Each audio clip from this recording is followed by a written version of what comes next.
আবারও নিজের বুদ্ধিমত্তার পরিচয় দিলেন রুশ প্রেসিডেন্ট ভ্লাদিমির পুতিন। যুদ্ধবিরতির মাধ্যমে ইউক্রেন বাহিনীকে নতুন করে সংগঠিত করার পশ্চিমা চাল ধরে ফেলেছেন তিনি।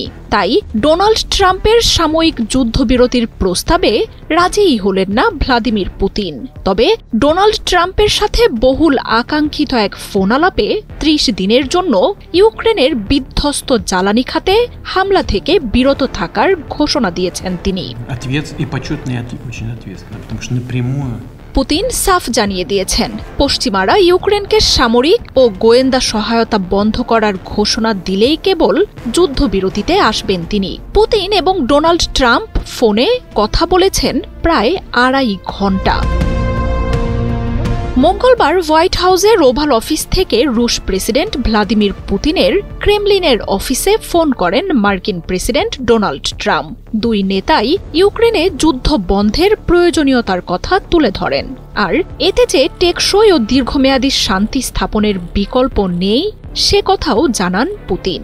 হোয়াইট হাউস বলছে, ইউক্রেন রাশিয়ার মধ্যকার এই রক্তক্ষয়ী সংঘাত শুরুরই কথা ছিল না। তারপরও দুই দেশ যুদ্ধে জড়ালেও বহু আগেই আন্তরিক ও বিশ্বস্ত আলোচনার মাধ্যমে শান্তি স্থাপন হতে পারত।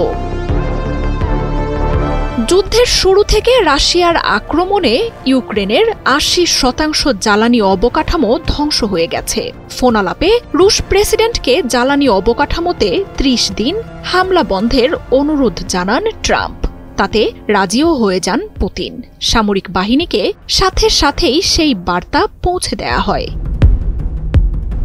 ফোনালাপ ও শান্তি স্থাপনে ইচ্ছা ও প্রচেষ্টার জন্য ডোনাল্ড ট্রাম্পকে ধন্যবাদ জানান পুতিন। তবে যুক্তরাষ্ট্রকে দেয়া ইউক্রেনের জল, স্থল ও আকাশপথে ৩০ দিনের সাময়িক যুদ্ধবিরতি নিয়ে নিজের আপত্তির কথা তুলে ধরেন রুশ প্রেসিডেন্ট। পশ্চিমা দেশগুলো অস্ত্র আর গোয়েন্দা তথ্য সহায়তা দেয়া বন্ধ না করলে যুদ্ধবিরতি সফল হবে না বলে তুলে ধরেন তিনি। জানান, সাময়িক এই যুদ্ধবিরতির সময়টাতে ইউক্রেন নিজেদের সংগঠিত করার কাজে ব্যবহার করতে পারে। দুই নেতার ফোনালাপকে অবশ্য সফল ও গঠনমূলক বলে মন্তব্য করেছেন মার্কিন প্রেসিডেন্ট। শান্তি স্থাপনের জন্য বহু বিষয় এখন স্পষ্ট বলে মন্তব্য করেন ট্রাম্প। ইউক্রেন ছাড়াও রাশিয়ার সাথে পূর্ণাঙ্গ যোগাযোগ স্থাপনের আগ্রহের কথাও তুলে ধরেন তিনি। দুই দেশের জন্যই লাভজনক খাতগুলোতে একসাথে কাজ করতে পুতিনের প্রতি আহ্বান জানান রুশ প্রেসিডেন্ট। শান্তি স্থাপনের পর যুক্তরাষ্ট্র রাশিয়ার মধ্যে অর্থনৈতিক চুক্তি ও ভূরাজনৈতিক স্থিতিশীলতার জন্যও রুশ প্রেসিডেন্টের সহযোগিতার কথা জানান ডোনাল্ড ট্রাম্প। মার্জিয়া উপমা, ৭১।